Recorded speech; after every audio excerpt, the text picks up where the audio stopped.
नमस्कार विद्यार्थी मित्र, चंद्रशेखर आजाद के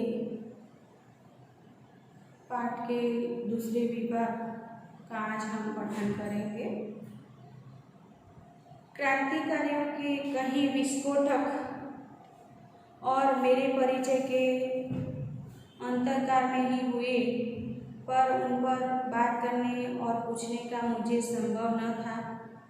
जो भी थोड़ा बहुत वे संकेत कर लेते थे, मेरी मुद्रा में उनका अनुमोदन न देकर प्रसंग टल जाया करता था। उनका शरीर शक्ति का पुंज था और उनकी आत्मनिर्भरता की प्रतिकृति। उनकी स्मृति शिराओं में उष्ण रक्त का भरपूर प्रवाह। मतलब कि लेखक हमेशा क्रांतिकारी विस्फोटक कार्य किया करते थे। मतलब कि जब भी कभी भी अंग्रेजों का माल सामान हो, उनको लूटना, प्रजा में उन्हें बांट देना, फिर जहाँ देखो वे अपने कार्य की शक्ति का पुंज दे दिया करते थे। मतलब वह वे ऐसा मानते थे कि हमें अनुमोदन नहीं करना, हमें उनसे छीनना है। और आत्मनिर्भरता की प्रतिकृति थी। कार्यों की शोभा मुखरता और वाणी की शोभा मौन थी। न जाने कितने रूपों में मैंने उन्हें देखा होगा। कलगीदार पंजाबी पगड़ी, उनका पहरवेश क्या था, यह प्रश्न है आपके स्वाध्याय कार्य में।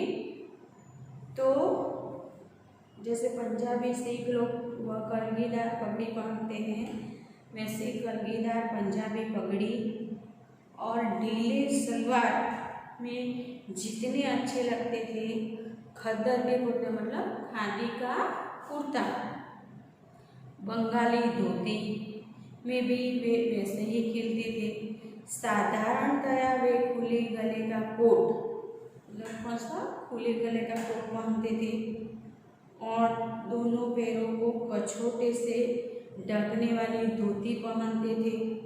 मैंने उन्हें सूट और हंड, मतलब सूट में भी और हैट, उनके माथे पर हैट भी में भी कभी कभी देखा था।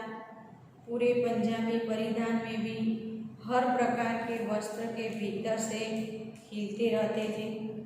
कठोर और हिंसापूर्ण संदर्भ के भीतर उनका मक्खन सरहृदय कोमल मैंने अच्छी तरह, मतलब बाहर से वह जितने कठोर दिखते थे उतने हृदय से कठोर नहीं थे, हृदय से वे कोमल थे।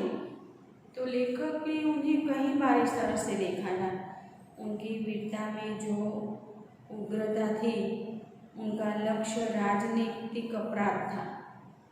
मतलब बड़े बड़े देश के जो राजनीतिक लोग थे, जो अपराधी थे, उन्होंने हमेशा उनका विरोध किया और भारत को स्वतंत्र करने की बलवती आकांक्षा थी। वे ऐसा मानते थे कि भारत को हमें किसी तरह से आज़ाद करवाना है। उनके साहस में जो ध्वंस की सूचना थी, उनका आलंबन विदेशियों के पशु बल की अकड़ थी।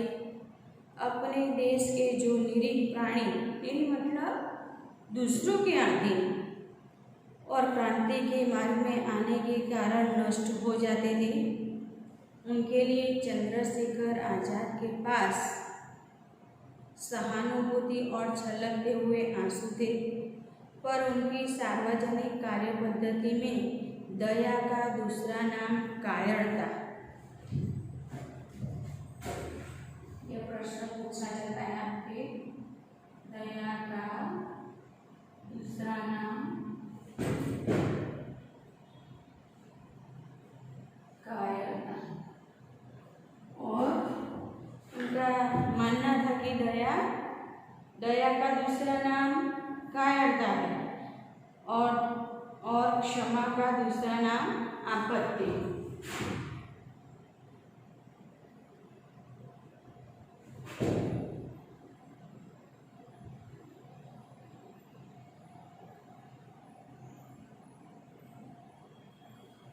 वे ऐसा मानते थे कि जब भी किसी के प्राणी पर हम दया करते हैं तो कायरता, मतलब वह फिर से वह वही की वही दया वापस मांगना जाएगा। और यह कायरता है। और क्षमा का दूसरा नाम आपत्ति। अगर कोई अपराधी है तो उसे हम क्षमा दान देंगे तो वह फिर से दूसरी नई आपत्ति खड़ी कर देगी। इसलिए वे मानते थे कि क्षमा नहीं देना है। किनको? अंग्रेजों को। मेरे जैसे उदार कृतियों की दुहाई देने वाले व्यक्तियों को उन्होंने परिणाम द्वारा कई बार प्रमाणित कर दिया था कि उनकी ही कार्य पद्धति समीचीन है। समीचीन मतलब सामूहिक।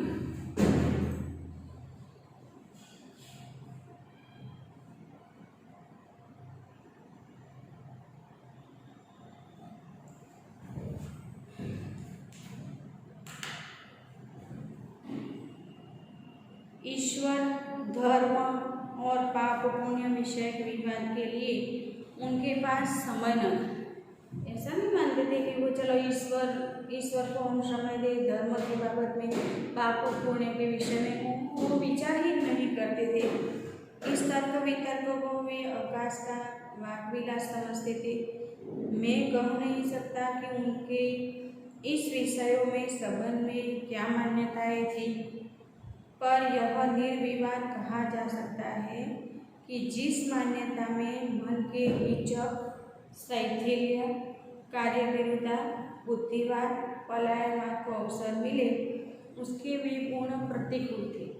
वे ऐसा मानते थे कि हिचक मतलब कोई भी काम करने से हिचकिचाए, चलो ये करे कि नहीं करे ऐसा सोचते रहे। शैथिल्य मतलब आलस्य, बुद्धिवाद, कार्य विरुद्ध, किसी के काम के प्रति डर रखना नहीं। ऐसा है चंद्रशेखर आजाद ऐसा मानते हैं कि एक बार तो काम कर ही लेना, जो होगा देखा जाए। मतलब जो भी अंग्रेज को विरोध में वे खड़े थे, जहाँ कहीं हिंसा करें वो कभी सोचा नहीं करते थे। तो हाँ, पर पाप और पुण्य की अनेक आरती और आज की व्यापक व्यक्ति चाहे भी न मानती हो और कदाचित नहीं भी मानती थी, परंतु जीवन की पवित्रता, सामाजिक निर्मलता, वैयक्तिक उज्ज्वलता और नैतिक उच्चता के बड़े पोषक थे। पाप पुण्य भी मानते, लेकिन जीवन में पवित्रता रखना है। सामाजिक निर्मलता मतलब समाज में स्वच्छता जरूरी है। वैयक्तिक उज्ज्वलता, अपने विचारों को शुद्ध कीजिए कि वे बड़े पोषक थे। कोई वह विश्वास नहीं कर सकता कि हत्याओं को बेधड़क कर डालने वाले हाथ स्पर्श से इतने कोमल और नाजुक हो सकते। मतलब अंग्रेजों की हत्या वे बेधड़क कर देते, लेकिन भारत के प्रति वे हमेशा समर्पित रहे। मैं जब इन पंक्तियों को लिख रहा हूँ तब भी उनकी मनोहार मेरे सामने घूम रही है। कितने अधिक व्यक्तियों में उनकी ममता की जड़ें जमी हैं, यह आज उनके उन्मूलित होने के बाद ज्ञात हो रहा है। राजनीतिक उन्हें सराहे और स्वतंत्रता प्राप्ति का अग्रदूत समझकर उनकी प्रतिमानना न करें। लेखक हम कहना चाहते हैं कि जिन जिन देश नेताओं ने, जिन जिन राष्ट्र प्रमुखों ने हमारे देश में जो उनका समर्पित भाव रहा है, वह देशभक्ति पर अपना सारा जीवन न्यौछावर कर दिया है, तो हमें उनकी प्रतिभा की अर्चना करनी है। इतिहासकार अपनी पुस्तकों में उनकी प्रशंसा करें।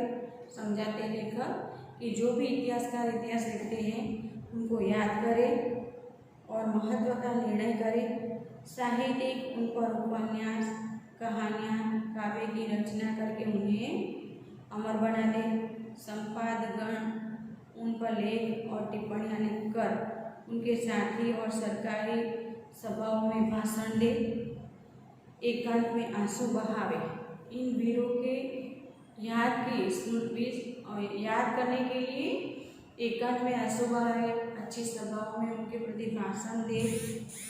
परंतु मेरे ऐसे अलग देखने वाले किंतु निकट अनुभव करने वाले कर्म क्षेत्रों से कोसों दूर प्राणी केवल धवल कागज पर कुछ काली सतरें खींचने के अतिरिक्त ही क्या कर सकते हैं। इन पंक्तियों को उकसाने वाले भी वही हैं। उनकी विस्मृति तक पहुँचने के लिए उन्हीं की स्मृति को आज इस पंक्तियों में अर्पित करें। कि मतलब ये लेखक ने हमें समझाया है कि ऐसे देश नेताओं को प्रति हमें समर्पित रहना चाहिए, उनके भावपूर्ण श्रद्धांजलि देना चाहिए, बार बार प्रसंग आने पर उनको याद करते रहना चाहिए। विद्यार्थी मित्रों, यहाँ पाठ पूर्ण होता है। आप शब्दार्थ और टिप्पणी लिख लेना। स्वाध्याय कार्य में देखिए कि निम्नलिखित प्रश्नों के उत्तर दिए गए विकल्पों में से उचित विकल्प चुनकर लिखिए। पहला है, हृदय की चोट किससे ठीक होती है? तो विस्मृति से। चंद्रशेखर आजाद लेखक को क्या कहकर बुलाते थे? तो हमेशा दादा कहकर बुलाते थे।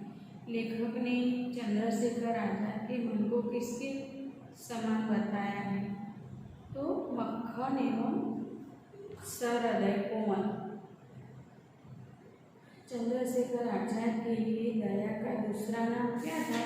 तो चंद्रशेखर आजाद के लिए दया का दूसरा नाम कायरता। तो दूसरा प्रश्न देखिए विद्यार्थी मित्र, चंद्रशेखर आजाद लेखक को हमेशा भैया कहकर बुलाते थे। क्रांतिकारी लोग कैसे होते हैं? हम वचन के बड़े कृपण और मंतव्य के बड़े गोप्य होते थे। तो विद्यार्थी मित्र, आप स्वाध्याय पूर्ण कर देना। सभी प्रश्न आपको अच्छे अक्षरों में लिखने हैं। आप अनुक्रमिका में भी अपनी दिनांक एक मतलब कि तारीख वाइज प्रकरण लिखना भूलना मत।